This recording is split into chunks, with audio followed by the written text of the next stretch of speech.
Oi galerinha, aqui é a Fuinho. Nós vamos para mais uma aula de estequiometria e o assunto agora é sobre rendimento das reações. Como o próprio nome está dizendo, rendimento vai dizer para a gente o quanto esse processo químico está produzindo, está rendendo.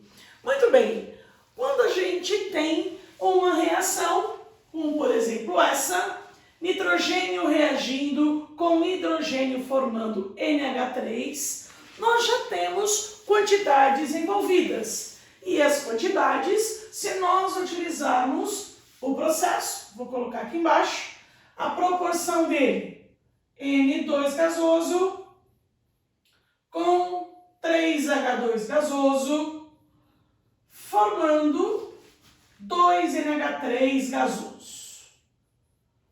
Você pode estar pensando, eu já tenho as quantidades necessárias para reagir e produzir.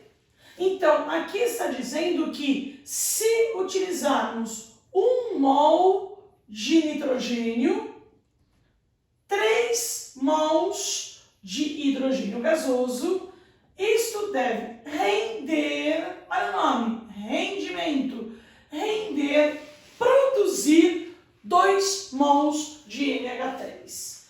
Olha o que eu estou dizendo. Deve. Não sei se efetivamente irá produzir essa quantidade. Então, rendimento é uma história que vai afetar a quantidade de produto. De reagentes não mudam. Eu coloco as quantidades de reagentes e eu espero produzir essa quantidade de produto. Então, esse balanceamento que a gente faz, a gente tem uma quantidade em mol produzida na teoria. Então, teoricamente, este processo deveria produzir 2 mols de amônia, se a reação tivesse 100% de rendimento.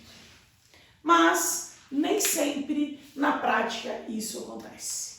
Todo mundo sabe que muitos processos que a gente tem no dia a dia nem sempre rendem quanto aquilo que a gente esperava. Basta pensar na cozinha. Imagine, eu quero fazer uma receita de brigadeiro. Eu pego a receita, quais são os ingredientes que eu devo colocar no início para fazer a minha receita de brigadeiro. Início quer dizer quais são os meus reagentes. Então na receita está lá escrita bonitinho.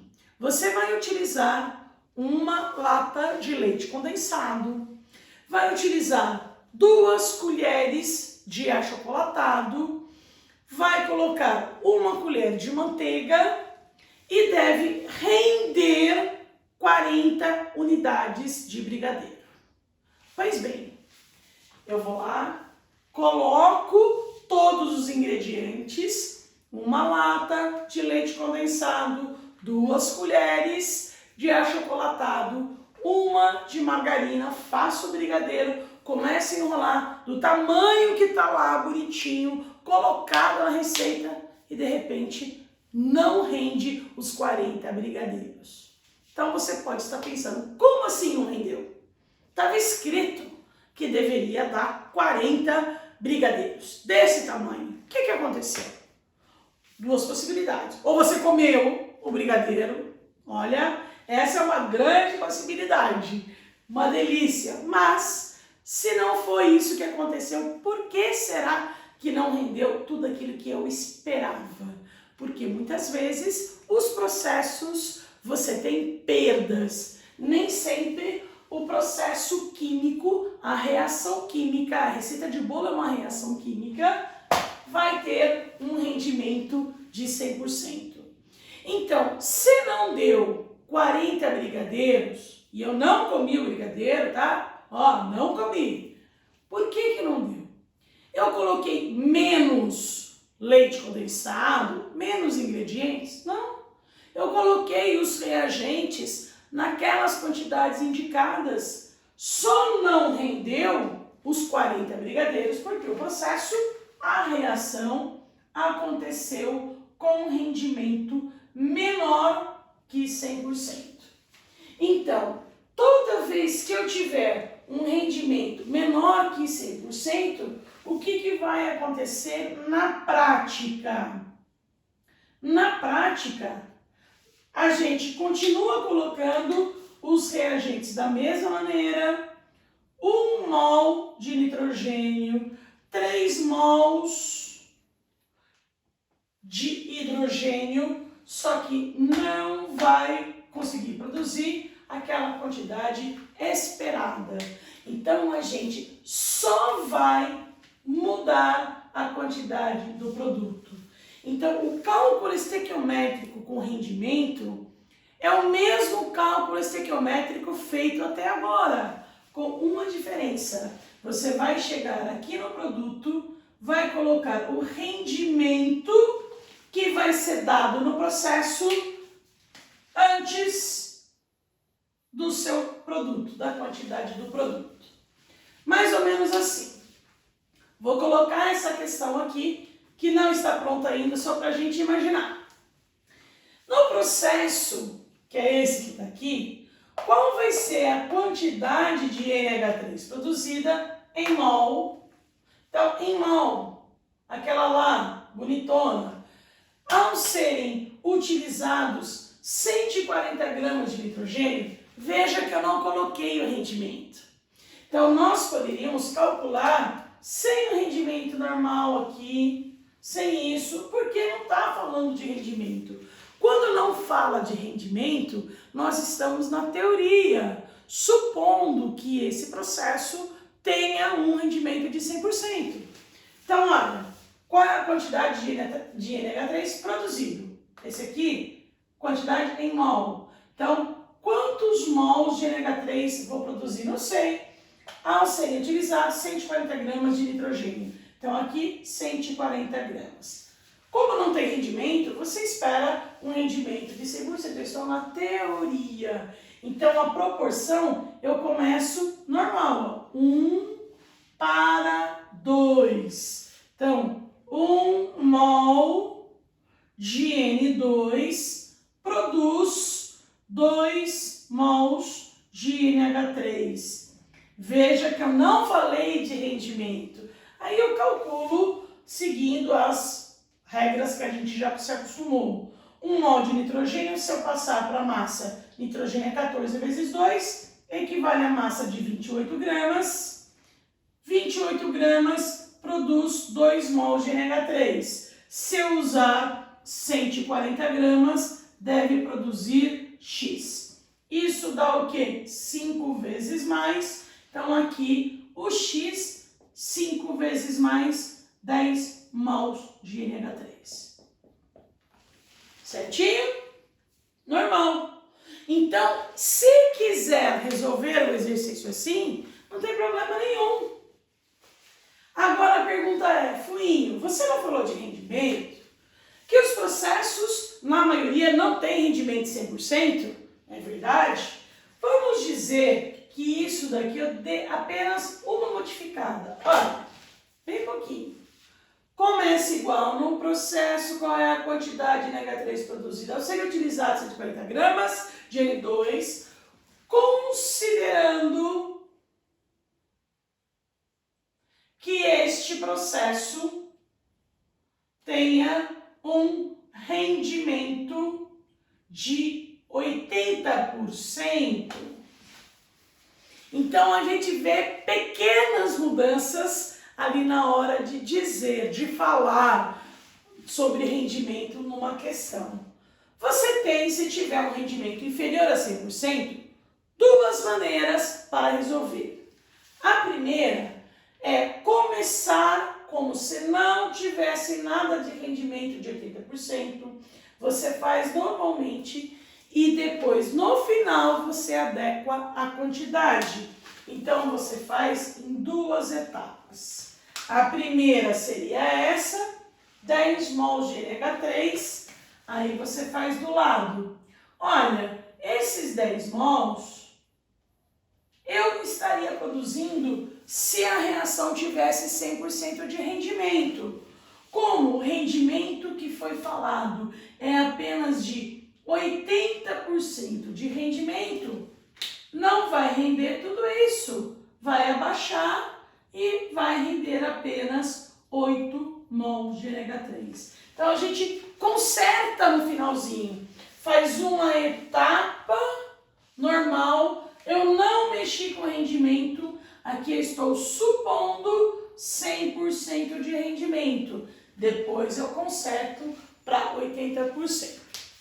É bastante tranquilo, super tranquilo, mas você tem que fazer 2 etapas e às vezes a pessoa acaba esquecendo um pedaço, ou se um exercício está dada já a quantidade produzida com rendimento e volta na quantidade pedida, faz o exercício de trás para frente e acaba se confundindo na hora de fazer. Então, nós temos uma segunda maneira.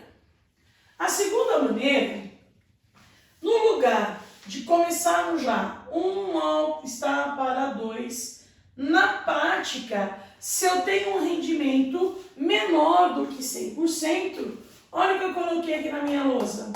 Eu mudo meu produto. Como neste caso, o rendimento dado é de 80%, a única coisa que eu vou fazer é na frente do produto colocar o rendimento, ó, 80% de 2 mols. Então, na resolução, a gente faz igualzinho, ó. 1 mol está para 2, na verdade, agora eu falo para 80% de 2. Continua passando para a massa, 28 gramas, está para 80% de 2, 140 gramas, está para X. Então, eu faço em uma etapa só. Calculo o X e esse X já vai sair com um rendimento de 80%. O X vai ser 140 gramas, multiplicado por 0,8, vou até colocar em vermelho na minha lousa, aonde esse 0,8 é o quê? É o rendimento do processo que está com 80%, é menor do que 100%. Então, eu já corrigi o meu produto. Então, 140 multiplicado por 0,8, multiplicado por 2 mols, dividido por 28. Então, o processo é igual, ó, isso vai dar 5. 5 vezes 2 dá 10. 10 mols seria o rendimento, com rendimento de 100%.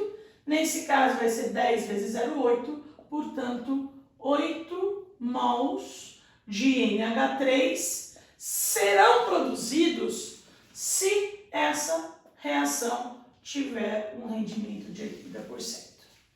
Então, vocês viram as 2 possibilidades. Primeira possibilidade é como se eu não falasse do rendimento. Aliás, eu comecei o meu exercício sem falar do rendimento. E eu faço o cálculo normal. E no final eu corrijo. Olha, esse cálculo era para um rendimento de 100%. Como o rendimento agora que você me deu é de 80%, eu corrijo no final. Faz uma regrinha de 3. A segunda forma que eu fiz agora é já considerar o rendimento e colocar na prática, ó, esse rendimento na frente dos produtos. Porque a coisa importante para você sempre lembrar é que rendimento afeta apenas as quantidades dos produtos, certo?